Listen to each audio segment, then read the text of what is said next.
Hey friends, I hope you're all doing great out there. Listen, as most of you know, I do all types of residential mortgage loans. I do conventional loans, I do FHA, I do VA, I do non-QM, which are can be bank statement loans that look at bank statements for cash flow, for qualification. We do debt service loans for investors that have 20% down and want an easier qualification route than maybe full documentation. And then I also do reverse mortgages. So a topic I wanted to bring up and discuss in more detail is something I've come across a lot in the last few months are reverse mortgages and the benefit of the line of credit that come with many reverse mortgages and how that can help you deal with the costs of care in your later years. So let's kind of dissect that for a second. Um, my age, I'm more aware of these things because I'm paying attention to what's going on in the later years of my clients, my family. And what I'm noticing is that a lot of people do not have a plan in place for dealing with health problems, let's say in their 70s and 80s and sometimes 90s, right? So I think we just all assume that either insurance is going to pay for it or we have enough in the bank to pay for it. And that's not always the case. So what we're finding is the most funds that some people have available is in the equity of their home.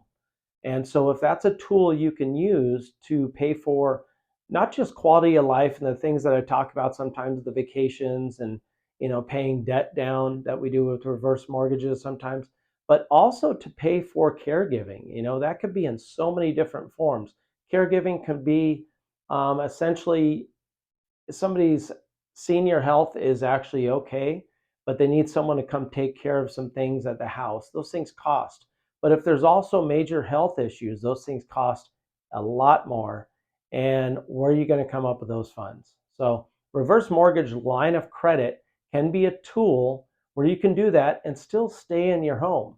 And so, what we're finding is not only the homeowner that does the reverse mortgage can benefit from the line of credit portion of a reverse mortgage, this could really help out the children of the homeowner. Okay, so the seniors downline or their kids or their grandkids, because many times those people don't have the funds to pay for the caregiving, and in all fairness, probably shouldn't have to pay for it if the homeowner and the senior have access to the equity in their home and can utilize that equity to pay for these things. So there, this is really detailed stuff. I just want to tell you it's really helped out some families I'm working with recently to deal with that issue and make sure that the homeowner or the senior in this case, the reverse mortgage holder, is going to be able to stay in their home comfortably as long as they want.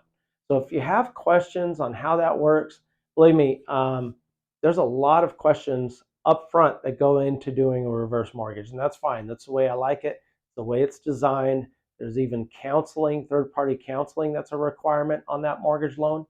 But again, if you know of anyone that has a question with how they're going to pay for, I don't even like to call it end of life. I just like to call it in the senior years, how they're going to deal with the costs of healthcare and caregiving and things that come up, not only on those things, but sometimes things that come up, not even health wise, but things that come up, the big issues that come up with homes, roofs, plumbing, those things are costing more than ever.